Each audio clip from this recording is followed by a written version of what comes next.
Welcome back. I'm Teresa Harding, and I'm really excited about today because we are talking about how to strike a balance between work life and family for women in business. Our topic today is going to be put into a two-part segment. And the reason I'm doing this is because there's a lot of information. And I want you to be able to just focus and pay attention and just know the second half of the information is coming next week. So you can listen to the first 5 adjustments that I'm going to give you, and then you can think about it. Take time, ponder it, really pick one of them. Practice working on it through the week and really try to implement some of the things that I'm talking about. And then next week, when you watch the second part of this series, then you'll be able to build on what we've already talked about. I'll give you the last 5, and you'll just be able to build on what you've already practiced. And obviously this is close to my heart because I've been doing this for a very long time. And when I first started having children, I knew that I wanted to be the one that was the influence in my children's lives. I chose to stay home. I wanted to be a stay-at-home mom so that I was the one that would answer their questions, that would help shape and mold their lives. And I know that is so important to so many of you. And that's why I wanted to take some special time and put some special attention on this, because it often feels like it's never enough. Or we're not doing enough with our work, we're not doing enough with our children. If you are lucky enough that you get to be home with your children and that's what you're choosing to do, I am so happy for you because it changed my life. It truly did. It was harder than anything I've ever done. It was so much harder than creating a business that does over $1 billion in sales every single year. So I want you to know that this is a really big deal. Being able to balance that and the responsibilities you have outside of the home and the responsibilities inside of your home, because in general, as women, we have a desire to reach our highest capability. We want to be the very best we can be. We want to be the best mother to our children. Sometimes we don't feel like we know the answers, and that's okay. That's a good thing because our children get to watch us learning and growing and making mistakes and coming and saying we're sorry. This is really important. But we also we know that we have things to offer the world. And there are things that we want to offer, whether it's in committees or with work, or sometimes it's things that we can do from home. I have experienced all of these emotions. I know what it's like. And I started my business it wasn't really on accident, but it was I wasn't planning to start it because my kids were still at home. They were going into high school. When I started my business, it was just kind of a little thing on the side, and I wanted it to go big, but I was just going to keep it at bay a little bit until my kids got older and moved out. But the business started to grow. Then it started to explode while my kids were still living at home. And I was determined not to give up what I had chosen. I wanted to be there for my children. So how do you do this? How do you make sure that you're there for your children, that you're the kind of mom you want to be? It's not even just being there. It's being there with the right mindset, with a supportive and helpful nature, so that you're not so exhausted and tired from other things that now when you're dealing with your family, it's just, you feel like you don't have any energy left, or you're spending time and being wonderful with your family, and then you go try to do other things that you love, whether it's book club, whether it's groups, whether it's work, whatever that is. Let's figure out together how we can balance that, because I think one of the biggest problems is that people think they are going to be balanced, period. That we're seeking for balance and then we get there and that's it. That is not true. That is not how balance works. Balance is something that is a precarious thing. It's kind of like, when you exercise on one of those it's like a ball. It's a half of a ball, and on the top is a platform. And you stand on the platform and you never can let up. When you get really good at it, it's not very hard, and you can just stand there. When you first start though, you feel like you're going like this and you're trying to stay up, but just realize you will get better at it. And I'm going to talk with you today about the ways that you can get better and the things that you need to be paying attention to. I want you to think about it like this. Imagine you are in an airplane and the pilots are trying to get you from one location to another. Let's say it's an 8,000-mile trip. So it is very far.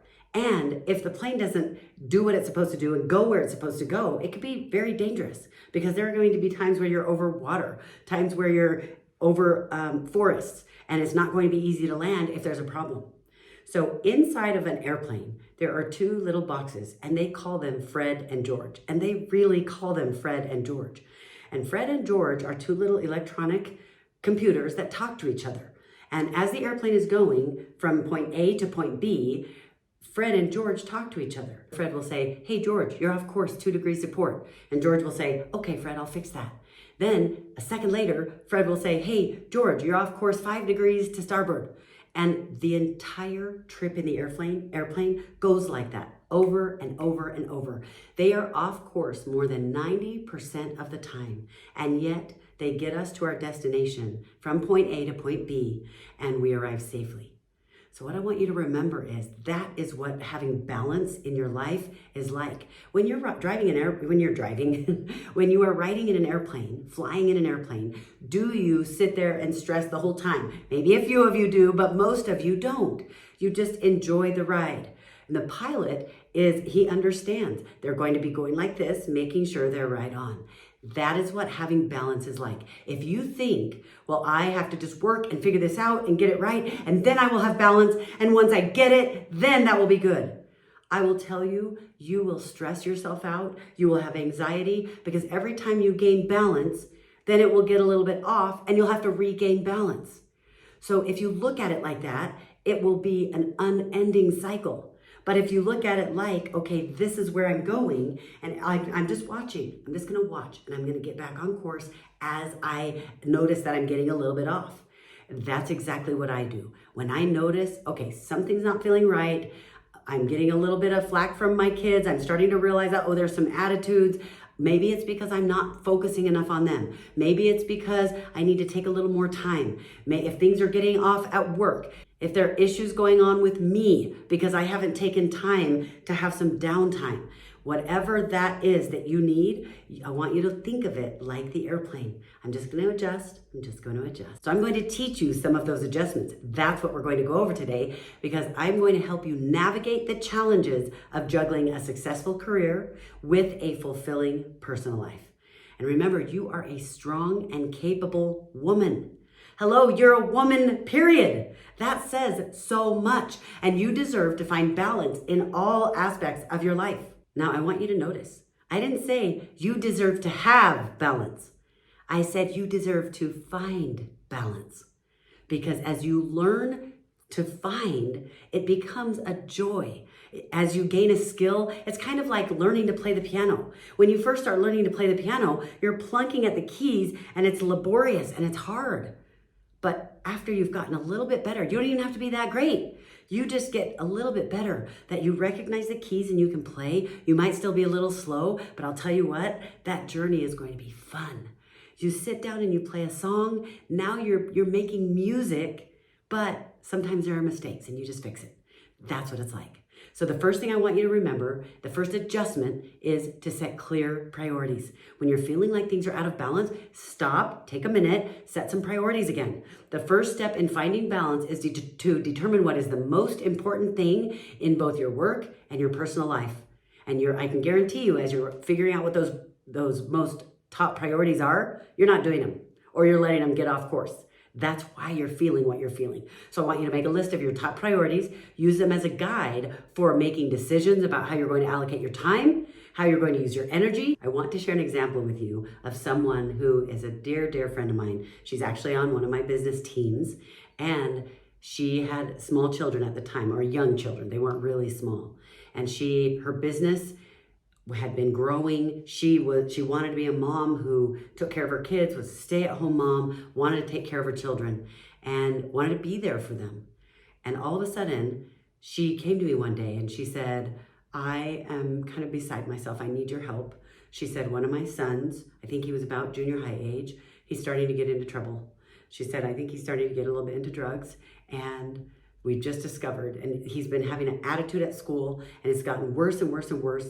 And she said, the teachers have started to call me because he has been struggling so much. And she said, he never used to behave this way. He was always so good.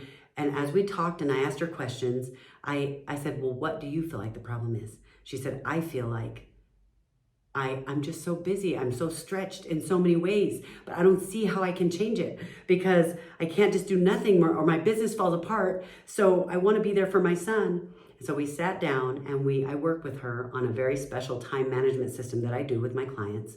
And we walked through this system of how to plan out your week, how to make sure your priorities are included. I call it how to do 10 times more in the same amount of time and still have more free time for yourself.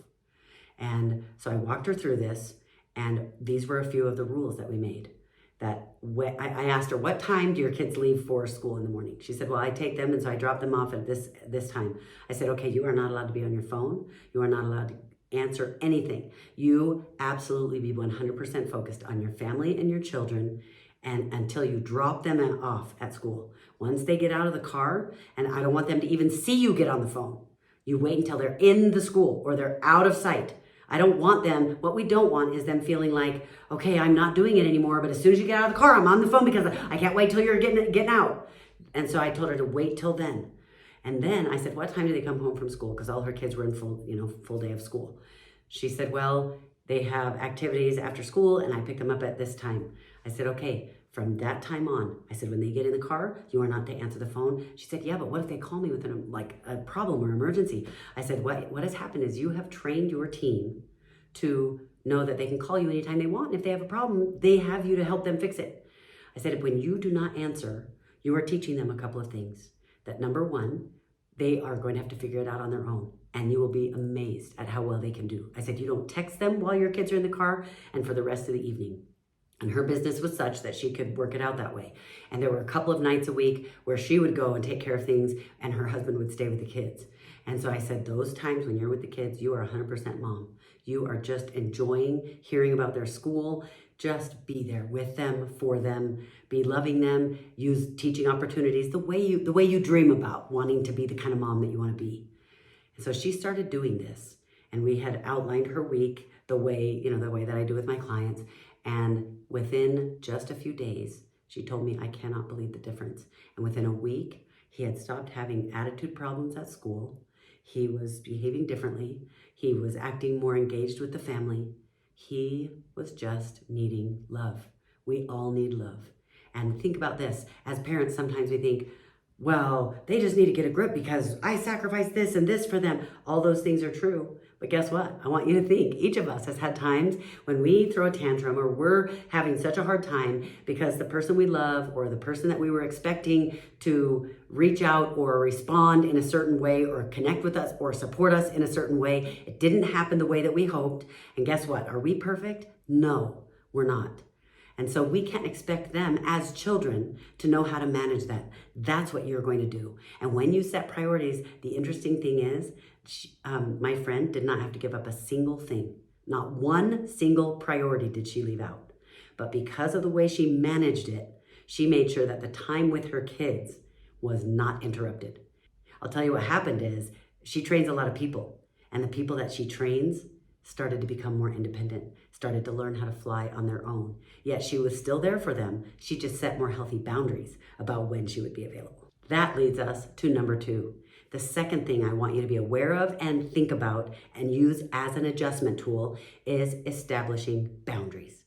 Boundaries are so important. And many times, especially as women, I believe it's because we have such tender natures in general. We have a caring, nurturing attitude, and these are gifts that we've been given.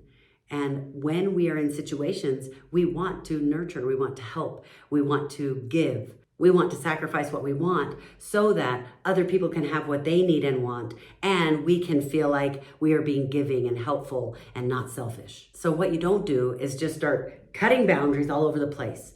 You decide what are healthy boundaries. You need to establish clear boundaries and figure out what is healthy. If you're not sure what that looks like, then I want you to keep watching my channel because I share with you different ways to handle holding healthy boundaries with work, with your finances, with your children, with all of your relationships. You need to set clear boundaries.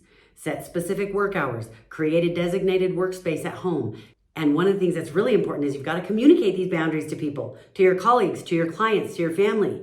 It's okay to have time for you. How many times have you been on the phone? Your kids have been playing nicely all day long, but the minute you get on the phone, I do not know what it is. It's like a radar they have. And then all of a sudden they need you, and then all of them are talking to you at once, and it's crazy. I can't even tell you how many times that happens when I'm talking to my daughters-in-law with their kids. It is so funny. There has to be a law of science that is involved in that somewhere. Decide what times you will stop answering work emails. Decide what times you are spending with family. Work out with your husband how you're going to share those responsibilities. I know that I have one son and his wife. They do some really healthy things together where they each take one night of the week. They decide at the beginning of the week who's going to have which night to do whatever they want to do for themselves. So they have just clear, free time. And I want you to remember that even if it's hard for the other person, it's okay to put your foot down. And we don't have to wait until we feel like a total brat and we feel like we're so depleted that now we respond and insist on it in a way that we're not proud of. Don't do it that way. Plan ahead for that. And when you start to notice it coming, remember, adjust. Just adjust. You're the airplane and you're adjusting. Here's the third adjustment tool that I'm going to give you. I want you to delegate and outsource. And this does not just mean for work. How many of you delegate responsibilities in the household to your children? How many of you have given up doing that because you try to get them to do jobs and they don't do it the way you want them to? Yeah, I know. They don't do it the way you want, or they don't do it fast enough, or you don't have time to teach them. Stop it. Stop that right now. You start delegating and start teaching them how to do it. How do you teach them? Not by saying, go clean the bathroom. Do you do that with your employees at work? Go write this report. No, I meet with my team every single week. And some of them have been working with me for years. They know me so well. I could just say, okay, I want you to go create a website. I want you to do this and that. We don't do that because guess what?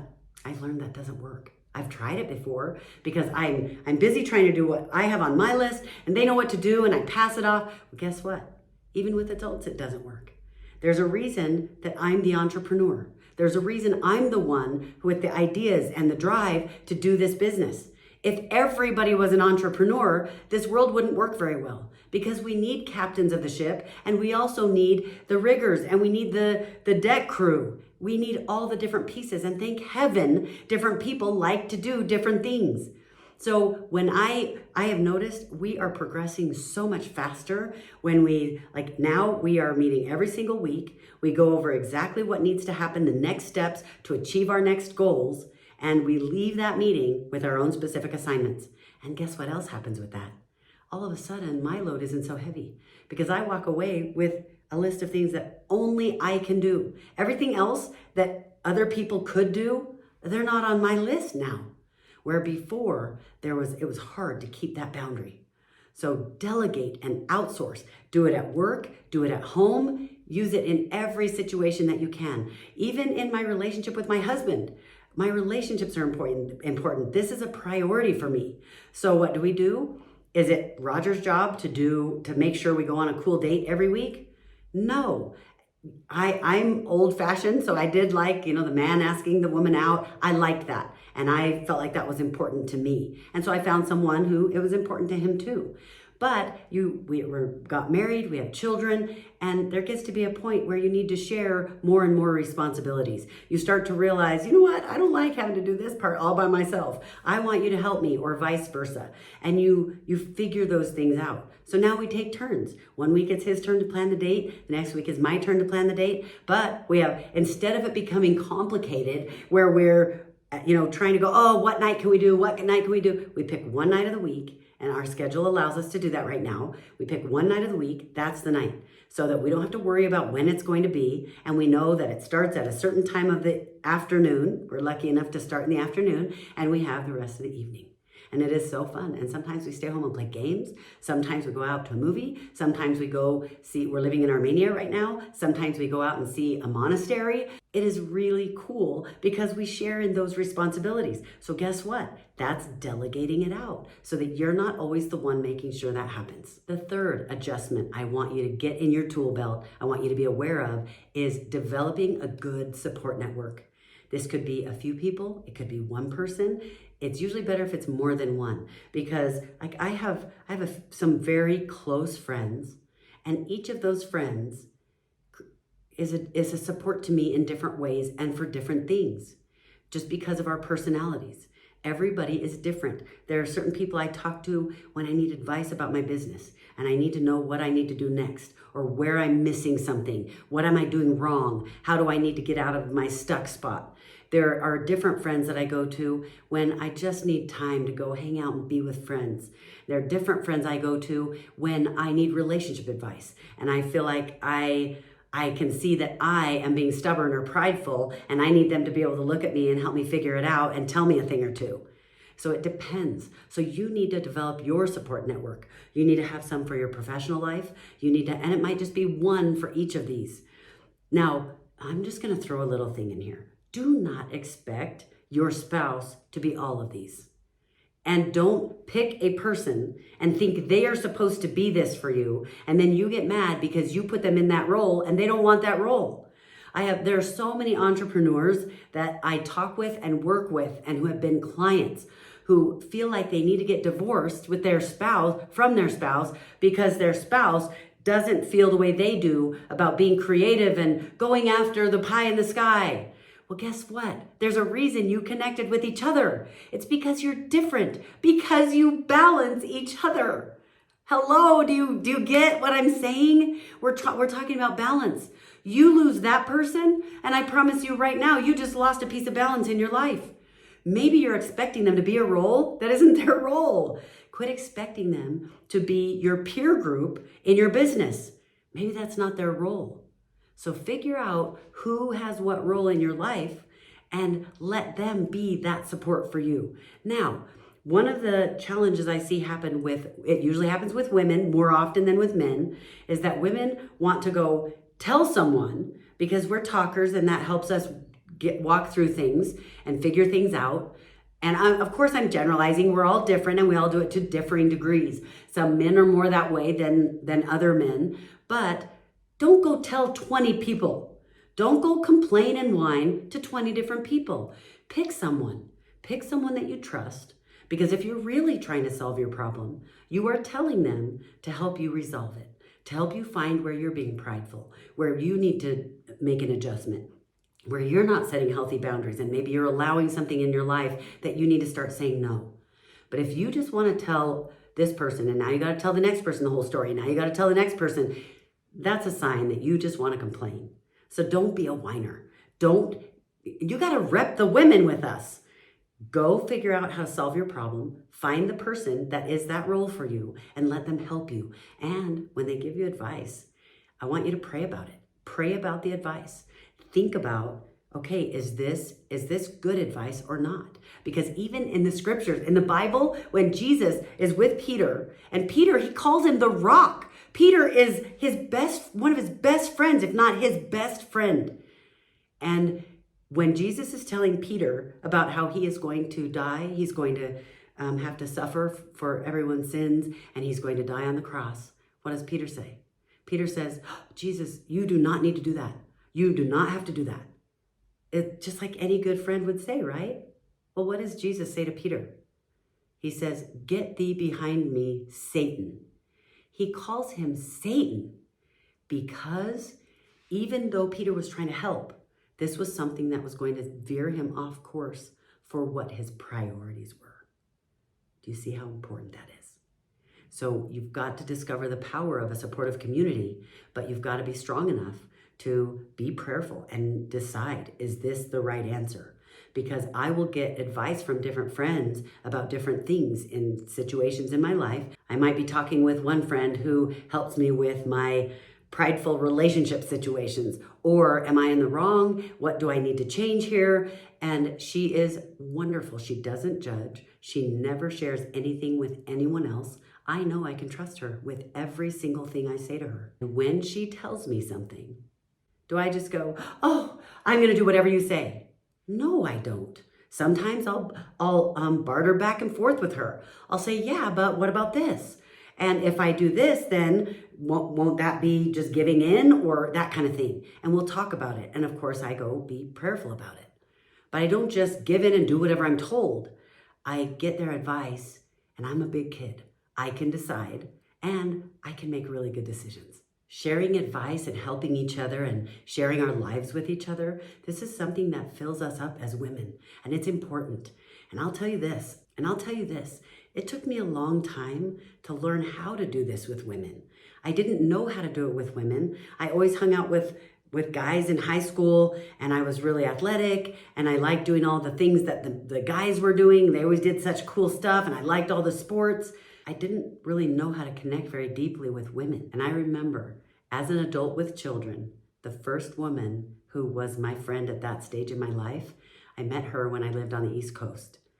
And I remember we would talk, we would watch each other's kids, we would totally help each other, be there for each other, talk about hard things. I loved her so dearly. And I remember one time she called me. We'd been friends for months and months. She called me and she said, "Teresa, would you just call me sometime, not because you need something or have a question or whatever, but because you just want to talk and see how things are?" And I thought, what? I didn't even realize that's the only time we talked. When we talked, like if I would call and say, "Hey, what time are you bringing the kids by?" or whatever, then we might spend a little time talking, or if she dropped the kids off, we'd spend time talking. We'd go out together and do things with the kids. So I never even noticed that I was kind of not letting myself get too vulnerable. It was a little bit hard. And I will tell you, you need to find people you can trust, because not every woman that you talk to is going to be trustworthy, as we know. That's why I say, rep the women. Number 5, oh my goodness, Kate, this one is so for me. This is focus on quality over quantity. I am getting better at this. I'm getting much, much better at this. But rather than trying to fit everything into your schedule, focus on the quality of your experiences in both work, in your personal life, with your children. You could spend 3 hours with your kids, but if you're off and on the phone the whole time and you take them to the playground and they're playing on the playground and every time they say, "Mom, look," and you're like, they have to call you because you're not really there with them, I can promise you right now, if you spend a half hour with them, uninterrupted, watching everything they do and talking to them the whole time, getting up on the slide with them. But I will say this, do not use that as an excuse that I don't need to spend much time with my kids, because when I do, it's quality time. You will never feel balanced if you do that. It is important to put your family first. And I can't tell you how many times I've heard people in presentations, I've taught all over the world. I'll share the stage with other successful people. And I can't tell you how many times I've heard, usually women, say, sometimes you have to sacrifice your family. You sacrifice them for a short period of time so that you can have all this time with them. That is a lie. It is a myth. No, it's more than a myth. It is a lie. Because you want to know what? You do not have to sacrifice your family. You have so much to give and so much to offer. And you do not need to squelch one piece of what you were meant to contribute so that you can contribute something else. That is a lie, and it's something that you do not need to believe. They are not mutually exclusive. You can do both. And let me tell you this, usually the biggest reason that we tell ourselves, well, they're mutually exclusive or I can't do both, is because we are feeling unbalanced and we don't know how to get the balance back in our life, and we are tired of feeling guilty. We're tired of feeling bad about it. So we start justifying and saying, well, that's not possible. No, it is possible. And you don't ever give into that. Because if you do, you'll never find the balance. You'll never get better at that navigating to the point where it gets easier. Those are the first 5 adjustments. I'm really excited for you to start practicing some of these. This is what's going to happen. Now that you've listened to this, you're going to go back to your life, you're going to go back to your families, back to your work, and you're going to start noticing, oh my goodness, I am horrible at this. Or no, you know what, that one's not even an issue for me. It's really easy for me. And for the ones that you think, oh, I'm so bad at this, I do not want you to, don't beat yourself up. This is exactly what progress looks like. You figure out what's missing or how you're off course, and that's when you go, okay, now I know what to do. Don't look at this as, oh, I've been doing that for years, so I must be such a bad mom, or I'm so bad with my job, or I'm so, don't do that. We do that as women way too much. Stop it right now. Just realize I'm going to adjust. Pick some of the things to adjust that we talked about. Pick one. If that's all you can do, pick one. And then come join me next week, and I'll give you the last 5. Because remember, I don't want you to just think different. I want you to be different.